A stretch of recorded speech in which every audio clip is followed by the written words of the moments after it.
President Moon Jae-in talked to numerous world leaders following North Korea's nuclear provocation. A standout phoner among them is one with his American counterpart when an agreement was reached on a defense upgrade. Also, deeper discussions with President Vladimir Putin is expected once he arrives in Russia to attend a major forum this week. Hwang Hojun starts us off from the nation's top office. President Moon Jae-in spoke with his U.S. counterpart Donald Trump over the phone late Monday, a day after the North's latest nuclear test, and they agreed to remove the limit on the payload of South Korean ballistic missiles under the Allies' missile guidelines.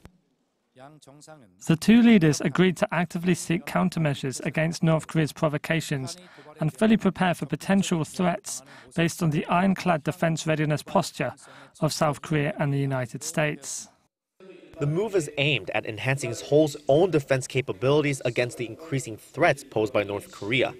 Lifting the payload cap from its current 500 kilograms will make it possible for Seoul to develop missiles that can destroy the fortified underground bunkers used by the North Korean leadership. During the call, President Moon also said South Korea will complete the temporary deployment of the THAAD missile defense system as soon as possible.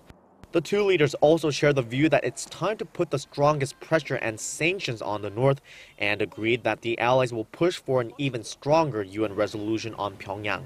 President Moon also spoke with the leaders of Russia and Germany.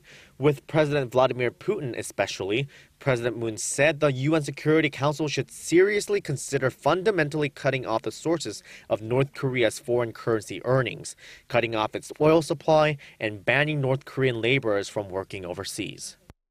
President Moon is flying off to Vladivostok for the Eastern Economic Forum early Wednesday morning. There, he'll have ample opportunity on the sidelines to meet with foreign leaders, including President Putin, to discuss the state of the regional security face-to-face.